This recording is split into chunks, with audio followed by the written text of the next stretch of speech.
मुंशी प्रेमचंद जी की कहानी है पूस की रात। हल्कू ने आकर स्त्री से कहा, सहना आया है, लाओ, जो रुपए रखे हैं उसे दे दूं, किसी तरह गला तो छूटे। मुन्नी झाड़ू लगा रही थी, पीछे फिरकर बोली, 3 ही तो रुपए हैं, दे दोगे तो कंबल कहाँ से आवेगा? माघ पूस की रात हार में कैसे कटेगी? उससे कह दो फसल पर रुपए दे देंगे, अभी नहीं। हल्कू एक क्षण अनिश्चित दशा में खड़ा रहा। पूस सिर पर आ गया। कंबल के बिना हार में रात को वह किस तरह से नहीं जा सकता था, मगर सहना मानेगा नहीं, घुड़कियां जमावेगा, गालियां देगा। बला से जाड़ों मरेंगे, बला सर से टल जाएगी। यह सोचता हुआ वह अपना भारी भरकम ढील लिए हुए, जो उसके नाम को झूठ सिद्ध करता था, स्त्री के समीप आ गया और खुशामद करके बोला, ला दे दे, गला तो छूटे, कम्बल के लिए कोई दूसरा उपाय सोचूंगा। मुन्नी उसके पास से दूर हट गई और आंखें तरेरती हुई बोली, कर चुके दूसरा उपाय, जरा सुनूं कौन उपाय करोगे? कोई खैरात दे देगा कम्बल? न जाने कितनी बाकी हैं जो किसी तरह चुकने ही नहीं आती। मैं कहती हूँ तुम क्यों नहीं खेती छोड़ देते, मर मर कर काम करो, उपज हो तो बाकी दे दो, चलो छुट्टी हुई। बाकी चुकाने के लिए ही तो हमारा जन्म हुआ है, पेट के लिए मजूरी करो, ऐसी खेती से बाज आए। मैं रुपये ना दूंगी, ना दूंगी। हल्कू उदास होकर बोला, तो क्या गाली खाऊं?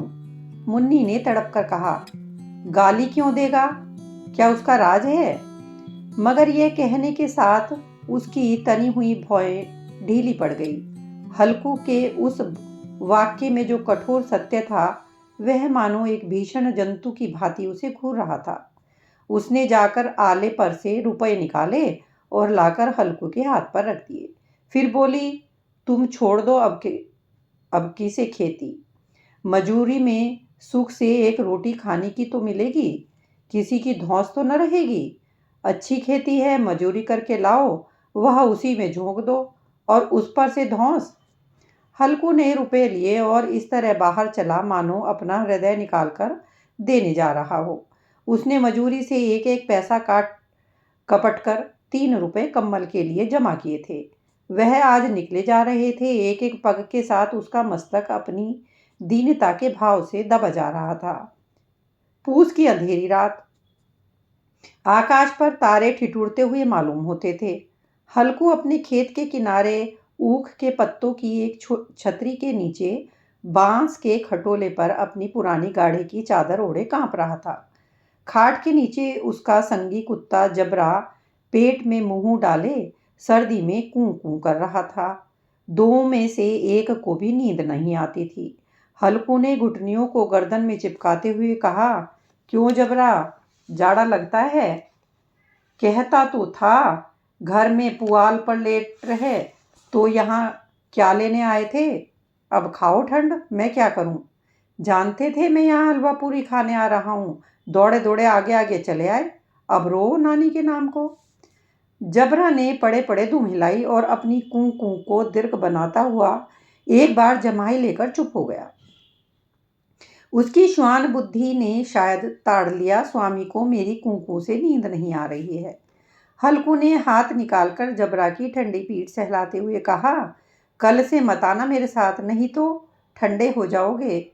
यह रांड पछुआ न जाने कहाँ से बर्फ लिए आ रही है।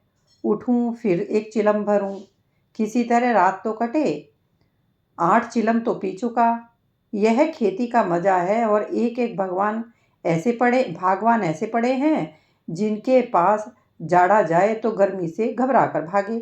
मोटे मोटे गद्दे, लिहाफ, कंबल। मजाल है कि जाड़े का गुजर हो जाए, तकदीर की बखूबी है। मजूरी हम करें, मजा दूसरे लूटे। हल्कू उठा और गड्ढे में से जरा सी आग निकाल कर चिलम भरी। जबरा भी उठ बैठा। हल्कू ने चिलम पीते हुए कहा, पिएगा चलम? झाड़ा तो क्या जाता है, जरा मन बहल जाता है। जबरा ने उसके मुंह की ओर प्रेम से छलकती हुई आंखों से देखा। हल्कू, आज और जाड़ा खा ले, कल से मैं यहाँ पुआल बिछा दूंगा, उसी में घुसकर बैठना, तब जाड़ा न लगेगा। जबरा ने अगले पंजे अब उसकी घुटनों पर रख दिए और उसके मुंह के पास अपना मुंह ले गया। हल्कू को उसकी गर्म सांस लगी। चिलम पीकर हल्कू फिर लेटा और निश्चय करके लेटा कि चाहे कुछ भी हो, अब की सो जाऊंगा। पर एक ही क्षण में उसके हृदय में कंपन होने लगा। कभी इस करवट लेटता, कभी उस करवट, पर जाड़ा किसी पिशाच की भांति उसकी छाती को दबाए हुए था। जब किसी तरह न रहा गया तो उसने जबरा को धीरे से उठाया और उसके सिर को थपथपाकर उसे अपनी गोद में सुला लिया। कुत्ते की देह से जाने कैसी दुर्गंध आ रही थी। वह उसे अपनी गोद में चिपटाए हुए ऐसे सुख अनुभव कर रहा था जो इधर महीनों से उसे न मिला था। जबरा शायद समझ रहा था कि स्वर्ग यही है, और हल्कू की पवित्र आत्मा में तो उस कुत्ते के प्रति घृणा की गंध तक न थी। अपने किसी अभिन्न मित्र या भाई को भी वह इतनी तत्परता से गले लगाता। वह अपनी दीनता से आहत न था जिसने आज उसे इस दशा को पहुंचा दिया। नहीं, इस अनोखी मैत्री ने जैसे उसकी आत्मा के सब द्वार खोल दिए थे और उसका एक एक अणु प्रकाश से चमक रहा था। सहसा जबरा ने किसी जानवर की आहट पाई। इस विशेष आत्मीयता ने उसमें एक नई स्फूर्ति भर दी थी, जो हवा के ठंडे झोंकों को तुच्छ समझती थी। वह झपट कर उठा और छतरी के बाहर आकर भौंकने कर लगा। हल्कू ने उसे कई बार चुमका कर कहा, बुलाया, पर वह उसके पास न आया। हार में चारों तरह दौड़ दौड़ कर भौंकता रहा। एक क्षण के लिए आ भी जाता तो तुरंत ही फिर दौड़ता। कर्तव्य उसके हृदय में अरमान की भांति उछल रहा था। 1 घंटा और गुजर गया। रात ने शीत को हवा से धधकाना शुरू किया। हल्कू उठ बैठा और दोनों घुटनों को छाती से मिलाकर सिर को उसमें छिपा लिया। फिर भी ठंड कम न हुई। ऐसे जान पड़ता था सारा रक्त जम गया है, धमनियों में रक्त की जगह हिम बह रहा है। उसने झुककर आकाश की ओर देखा। अभी कितनी रात बाकी है। सप्तऋषि अभी आकाश में आधे भी नहीं चढ़े। ऊपर आ जाएंगे तब कहीं सवेरा होगा। अभी पहर भर भी से ऊपर रात है। हल्कू के खेत से कोई एक गोली के टप्पे पर आमों का बाग था। पतझड़ शुरू हो गई थी। बाग में पत्तियों का ढेर लगा हुआ था। हल्कू ने सोचा, चलकर पत्तियां बटोरूं और उन्हें जलाकर खूब तापूं। रात को कोई मुझे पत्तियां बटोरते देखे तो समझे कोई भूत है, कौन जाने कोई जानवर ही छिपा बैठा हो। मगर अब तो बैठे नहीं रहा जाता। उसने पास के अरहर के खेत में जाकर कई पौधे उखाड़ लिए और उनका एक झाड़ू बनाकर हाथ से सुलगता हुआ उपला लिए बगीचे की तरफ चला। जबरा ने उसे जाते आते देखा तो पास आया और दुम हिलाने लगा। हल्कू ने कहा, अब तो नहीं रहा जाता जबरू, चलो बगीचे में पत्तियां बटोर कर तापे। ठाड़े हो जाएंगे तो फिर आकर सोएंगे, अभी तो रात बहुत है। जबरू ने कूं करके सहमति प्रकट की और आगे आगे बगीचे की ओर चला। बगीचे में खूब अंधेरा छाया हुआ था और अंधकार में निर्दय पवन पत्तियों को कुचलता हुआ चला जाता था। वृक्षों से ओस की बूंदें टप टप नीचे टपक रही थी। एकाएक झोंका मेहंदी के फूलों की खुशबू लिए हुए आया। हल्कू ने कहा, कैसी अच्छी महक आई जबरू, तुम्हारी नाक में भी सुगंध आ रही है। जबरा को कहीं जमीन पर एक हड्डी मिल गई थी। उसे वह चिचोड़ रहा था। हल्कू ने आग जमीन पर रख दी और पत्तियां बटोरने लगा। जरा देर में पत्तियों का एक ढेर लग गया। हाथ ठिठुरे जाते थे, नंगे पांव गले जाते थे और वह पत्तियों का पहाड़ खड़ा कर रहा था। इसी अलाव में वह ठंड को जलाकर भस्म कर देगा। थोड़ी देर में अलाव जल उठा। उसकी लौ ऊपर वाले वृक्ष की पत्तियों को छू छू कर भागने लगी। उस अस्थिर प्रकाश में बगीचे के विशाल वृक्ष ऐसे मालूम होते थे मानो उस अथाह अंधकार को अपने सिरों पर संभाले हुए हों। अंधकार के उस अनंत सागर में यह प्रकाश का एक नौका के समान हिलता मचलता हुआ जान पड़ता था। हल्कू अलाव के सामने बैठा आग ताप रहा था। एक क्षण में उसने दोहर उतारकर बगल में दबा ली और दोनों पांव फैला दिए, मानो ठंड को ललकार रहा हो। तेरे जी में जो आए सो कर। ठंड की असीम शक्ति पर विजय पाकर वह विजय गर्व को हृदय से में छिपा न सकता था। उसने जबरा से कहा, क्यों जब्बर, अब ठंड नहीं लग रही है? जब्बर ने कूं करके मानो कहा, अब क्या ठंड लगती ही रहेगी? पहले से यह उपाय न सूझा, नहीं इतनी ठंड क्यों खाते? जबरा ने पूंछ हिलाई। अच्छा आओ, इस अलाव को कूद कर पार करें, देखे कौन निकल जाता है। अगर जल गए बच्चा तो मैं दवा ना करूँगा।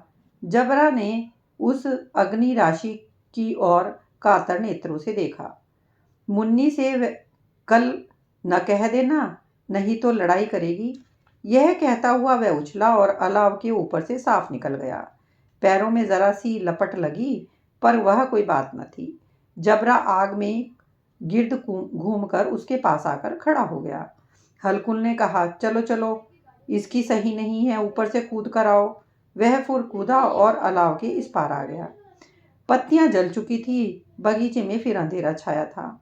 राख के नीचे कुछ कुछ आग बाकी थी, जो हवा का झोंका आ जाने पर जरा जाग उठती थी, पर एक क्षण में फिर आंखें बंद कर लेती थी।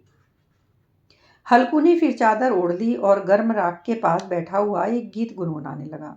उसके बदन में गर्मी आ गई थी, पर ज्यों ज्यों शीत बढ़ती जाती थी उसे आलस से दबाए लेता था। जबरा जोर से भूंककर खेत की ओर भागा। हल्कू को ऐसा मालूम हुआ कि जानवरों का एक झुंड उसके खेत में आया है। शायद नील गायों का झुंड था। उनके कूदने दौड़ने की आवाज़ें साफ कान में आ रही थी। फिर ऐसा मालूम हुआ कि वह खेत में चर रही हैं। उनके चबाने की आवाज़ें चर सुनाई देने लगी। उसने दिल में कहा, नहीं, जबरा के होते कोई जानवर खेत में नहीं आ सकता। नोच ही डाले, मुझे भ्रम हो रहा है। कहाँ, अब तो कुछ नहीं सुनाई देता, मुझे भी कैसा धोखा हुआ। उसने जोर से आवाज़ लगाई, जबरा, जबरा। जबरा भौंकता रहा, उसके पास न आया। फिर खेत के चरे जाने की आहट मिली। अब वह अपने को धोखा न दे सका। उसे अपनी जगह से हिलना जहर लग रहा था। कैसा दंदाया हुआ था। इस जाड़े पाले में खेत में जाना, जानवरों के पीछे दौड़ना असूझ जान पड़ा। वह अपनी जगह से न हिला। उसने जोर से आवाज़ लगाई, लिहो लिहो लिहो। जबरा भौंक उठा। जानवर खेत चर रहे थे, फसल तैयार है। कैसी अच्छी खेती थी, पर ये दुष्ट जानवर उसका सर्वनाश किए डालते हैं। हल्कू पक्का इरादा करके उठा और 2-3 कदम चला, पर एकाएक हवा का एक ऐसा ठंडा चुभने वाला बिच्छू के डंक का सा झोंका लगा कि वह फिर बुझते हुए अलाव के पास आकर बैठा और राख को कुरेद कर अपनी ठंडी देह को गरमाने लगा। जबरा अपना गला फाड़े डालता था। नील गायें खेत का सफाया किए डालती थी और हल्कू गर्म राख के पास शांत बैठा हुआ था। अकर्मण्यता ने रस्सियों की भांति उसे चारों तरफ से जकड़ रखा था। उसी राख के पास गर्म जमीन पर वह चादर ओढ़कर सो गया। सवेरे जब उसकी नींद खुली तब चारों तरफ धूप फैल गई थी और मुन्नी कह रही थी, क्या आज सोते ही रहोगे? तुम यहाँ आकर रम गए और उधर सारा खेत चौपट हो गया। हल्कू ने उठकर कहा, क्या तू खेत से होकर आ रही है? मुन्नी बोली, हाँ, सारा खेत का सत्यानाश हो गया। भला ऐसा भी कोई सोता है? तुम्हारे मंडैया डालने से क्या हुआ? हल्कू ने बहाना किया, मैं मरते मरते बचा। तुझे अपनी खेत की पड़ी है।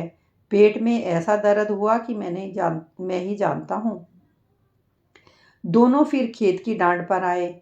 देखा सारा खेत रौंदा पड़ा हुआ है और जबरा मंडैया के नीचे चित लेटा है, मानो प्राण ही ना हो।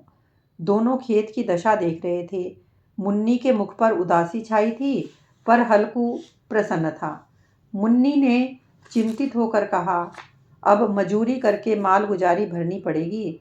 हल्कू ने प्रसन्न मुख से कहा, रात की ठंड में यहाँ सोना तो न पड़ेगा।